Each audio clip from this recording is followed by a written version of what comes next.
We choose to go to the moon in this decade and do the other things. Not because they are easy, but because they are hard. Godspeed, John Glenn. Roger, 0G, and I feel fine. I feel the liftoff. The clock has started. Roger. This is a new and strange environment at first. Just suddenly finding yourself in orbit. We have a liftoff, 32 minutes past the hour. Liftoff on Apollo 11. Houston, Tranquility Base here. The Eagle has landed.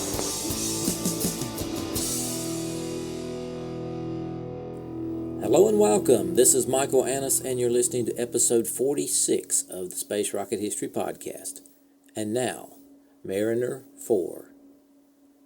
It's difficult to determine exactly when the discussions of life on Mars began in earnest, but astronomers' observations of the red planet in the late 1800s and early 1900s helped spur a wave of interest. Percival Lowell, an American businessman, spent years studying Mars from an observatory he financed at Flagstaff, Arizona. While there, he made sketches of the surface of Mars and published the results. But telescope resolution wasn't very good at the time. Even when Mars was at its closest approach to Earth, telescope viewing was like looking at a 1-foot globe from 2 miles away. But Lowell found something unusual on Mars. He believed that he was seeing canals on the surface of the red planet. If that were true, there could be intelligent life on Mars. As his observations became public, interest in Mars grew rapidly. Dozens of books, movies, and television programs portrayed different views of a Martian civilization, ranging from H.G. Wells' War of the Worlds to Martian aliens in episodes of The Twilight Zone to Marvin the Martian on Looney Tunes. But NASA had its own reasons for going to the red planet. The new field of exobiology was examining the possibilities of life on other worlds, but scientists could still only see very limited detail through an Earth-bound telescope. NASA needed a close-up view to see what the Martian environment was really like before drawing any conclusions. NASA originally wanted to have a lander on the planet, but they were forced to scale back that approach in 1962 because the Centaur rocket stage would not be ready in time for the planned 1964 mission. Keep in mind, this was the early days of space exploration. There was a high rate of failure as NASA and the Soviet Union each tested new technology. Because of this, NASA decided to send 2 spacecraft to Mars around the same time, Mariner 3 and Mariner 4. This success had worked previously with Mariner 1 and Mariner 2's voyages to Venus. While Mariner 1 failed, Mariner 2 successfully sent back information.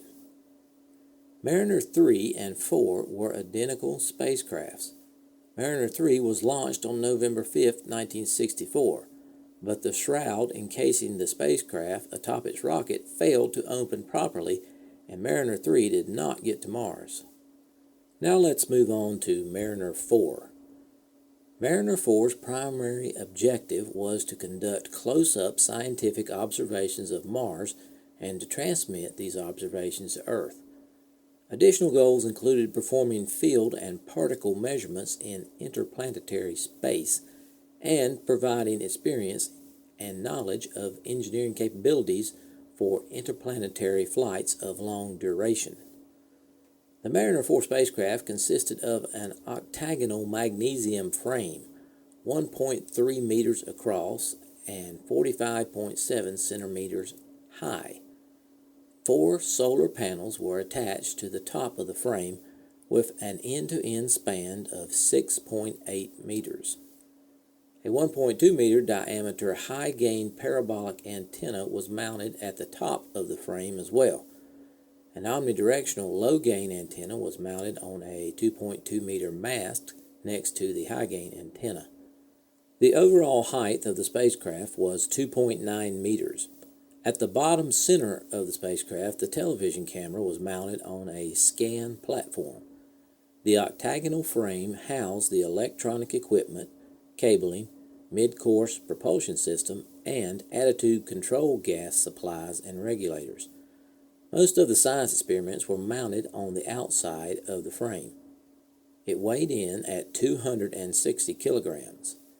If this is a little hard to imagine, there is a picture available on the homepage. The scientific instruments on Mariner 4 included a helium magnetometer to measure the magnitude and characteristics of magnetic fields, an ionization chamber / Geiger counter to measure the charged particle intensity and distribution, a trapped radiation detector to measure the intensity and direction of low-energy particles, a cosmic ray telescope to measure the direction and energy spectrum of protons and alpha particles, a solar plasma probe to measure the very low charged particle flux from the sun, a cosmic dust detector to measure the momentum, distribution, density, and direction of cosmic dust, and, the most important instrument, a television camera to obtain close-up pictures of the surface of Mars.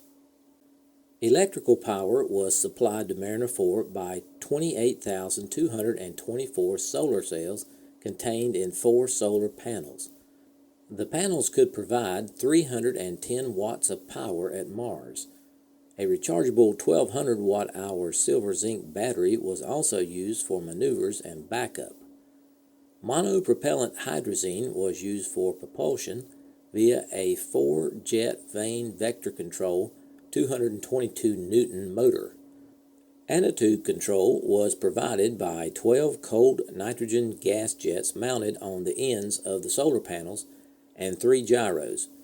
Solar pressure vanes, each with an area of 0.65 square meters, were attached to the tips of the solar panels. Positional information was provided by 4 sun sensors and a sensor for either the Earth, Mars, or the star Canopus, depending upon the time in the spaceflight. Mariner 4 was the first space probe that needed a star for a navigational reference object. Previous missions, which remained near either the Earth, the Moon, or the planet Venus, had sighted onto either the bright face of the home planet or the brightly lit target. During this flight, both the Earth and Mars would be too dim to lock onto. Another bright source at a wide angle from the Sun was needed, and Canopus filled this requirement. To communicate with Earth, Mariner 4 used a dual S-band 7-watt transmitter and a single receiver which could send and receive data via the low and high gain antennas at a data rate of 8 1/3 or 33 1/3 bits per second. Data could also be stored on a tape recorder with a capacity of 5.24 megabits for later transmission. All operations were controlled by a command subsystem which could process any of 29 direct command words or 3 quantitative word commands for mid-course maneuvers. Now let's move on to the flight of Mariner 4. After the failure of Mariner 3, NASA and its contractors hastily redesigned the nose fairing of Mariner 4. This had to be done in the 3 weeks in order to meet Mariner 4's launch date.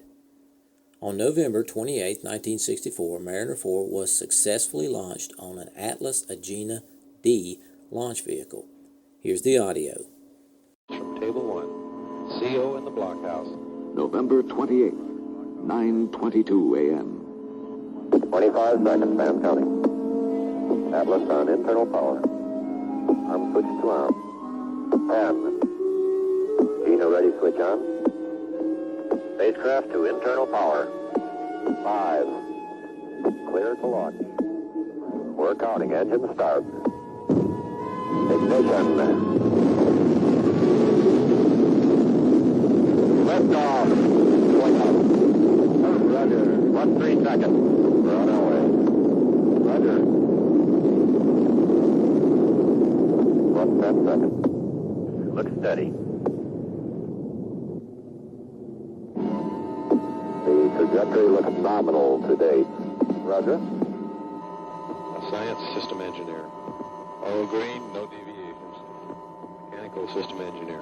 All green. Atlas main engine cut off. Roger. We had a Mark II. Main engine separation. Roger. Panel current. We got panel current. We got some current in one panel. Off manager, we got current on the panels. Shroud loop must be off. Shroud is off. We see some current in one of the solar panels. Roger. We have another panel indicating sunlight. Roger. All stations, this is Ace-1. Would like to report the spacecraft is sun-acquired. After launch, the protective shroud covering Mariner 4 was successfully jettisoned, and the Agena D/Mariner 4 combination separated from the Atlas D booster. The Agena D's first burn of 130 seconds put the spacecraft into an Earth parking orbit. Later, it burned for 91 seconds to inject the craft into a Mars transfer orbit. Mariner 4 separated from the Agena D at 15:07 Universal Time and began cruise mode operations. The solar panels deployed and the scan platform was unlatched. Sun acquisition occurred 16 minutes later. After sun acquisition, the Canopus star tracker began searching for Canopus. The star tracker was set to respond to any object more than 1/8 as bright as Canopus and less than 8 times as bright as Canopus. Including Canopus, there were 7 objects visible to the sensor. It took more than a day of star hopping to find Canopus as the sensor locked onto stars by mistake before finally acquiring Canopus. On its way to Mars, Mariner 4 encountered problems maintaining the lock on the Canopus star. In fact, Canopus lock was lost 6 times within a period of less than 3 weeks after the launch, and each time a sequence of radio commands were required to reacquire the star. It was finally determined that small dust particles were being released from the spacecraft and were drifting through the star sensor field of view.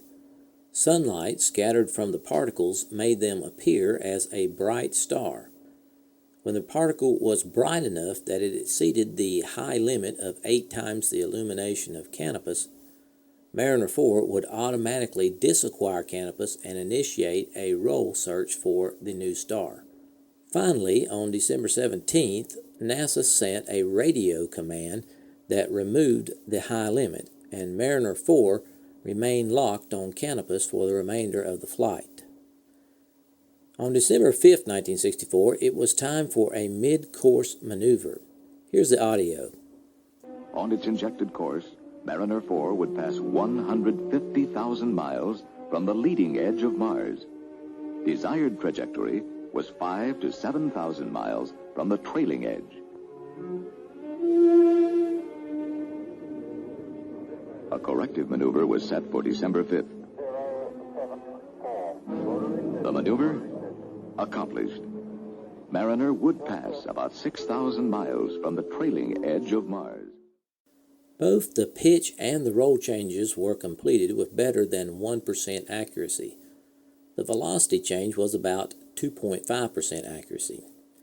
After the maneuver, Mariner 4 was on course for Mars as planned. After 7.5 months of flight and 1 mid-course correction maneuver, Mariner 4 flew by Mars on July 14th and 15th, 1965. From 10,000 to 17,000 kilometers up, Mariner 4 was still too far away to see life such as plants or animals, but it would perhaps be close enough to determine if there were canals or not. On July 14th, the command for planetary science mode was sent to Mariner 4. Here's the audio. Then, July 14th, Encounter Day. This is Mariner Control. The DC-25 was transmitted 21 minutes ago.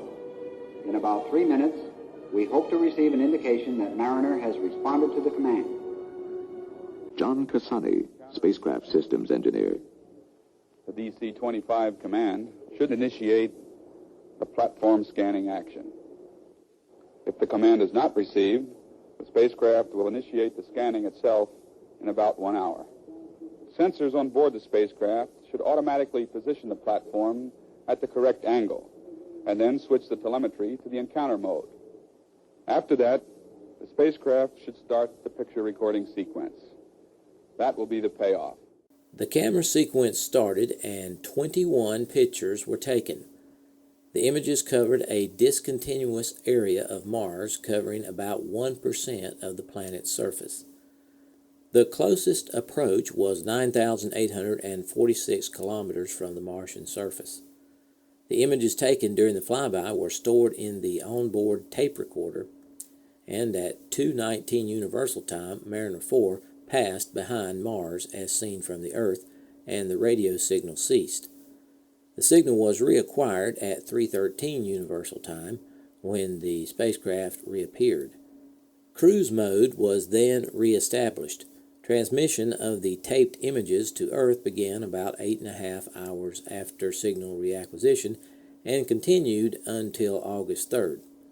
All images were transmitted twice to ensure no data was missing or corrupt.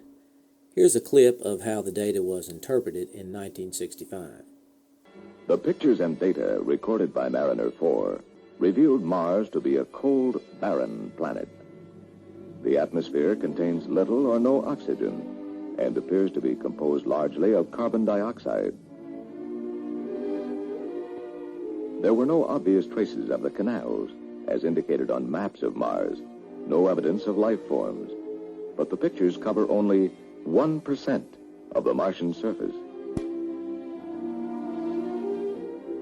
General surface features are similar to the Moon, with many craters, but with no great valleys, continental masses, mountain chains, or ocean basins. But many questions have been answered, and the exploration of Mars, begun by Mariner, will continue in the years ahead. After the pictures came back, they showed no canals or any obvious signs of life. Although blurry by today's standards, the images were clear enough to reveal a heavily cratered surface. Scientists said it appeared Mars was more similar to the Moon than to Earth. NASA called the discovery of large craters scientifically startling. The craters ranged in size from about 5 to 120 kilometers. Scientists believe that the Martian atmosphere must be thin to preserve the craters as well as they appear. The brief glimpse of Mars revealed no mountains, valleys, or similar Earth-like features. Of course, later missions to Mars revealed high-rising volcanoes and an immense chasm many times greater than the Grand Canyon. Mariner 4 performed all its programmed activities successfully and returned useful data from launch until 22:05 Universal Time on October 1st, 1965, when the distance from Earth, 309 million kilometers, and the antenna orientation temporarily halted signal acquisition. Data acquisition resumed in late 1967. The cosmic dust detector registered 17 hits in a 15-minute span on September 15th, part of an apparent micrometeoroid shower which temporarily changed the spacecraft's attitude and probably slightly damaged the thermal shield. Later, it was speculated that the probe passed through the debris of comet D. Swift and even made a flyby of that comet's possibly shattered nucleus at 20 million kilometers. On December 7th, the gas supply in the attitude control system was exhausted, and on December 10th and 11th, a total of 83 micrometeoroid hits were recorded, which caused a perturbation of the attitude and degradation of the signal strength. On December 21st, 1967, communications with Mariner 4 were terminated. In conclusion, Mariner 4 was the first successful flyby of the planet Mars, returning the first pictures of the Martian surface. These represented the first images of another planet ever returned from deep space.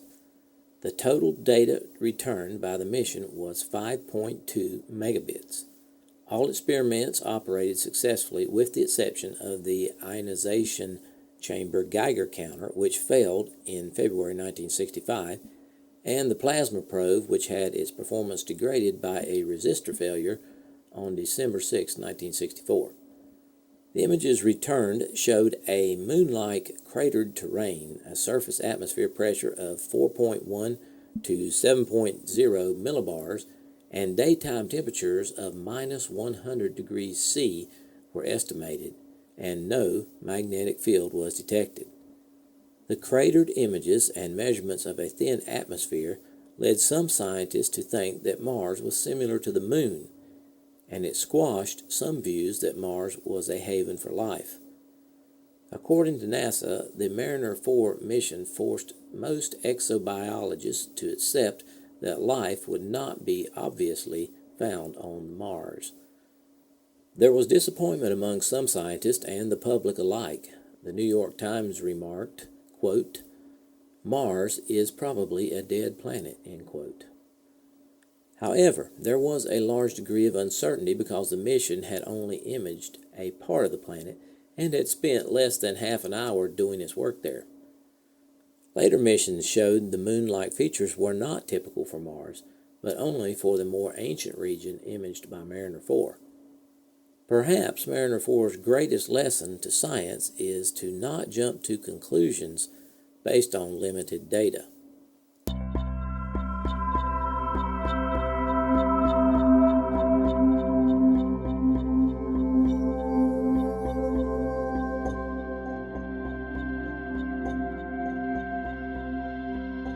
Thanks for listening to this archive episode of the Space Rocket History Podcast.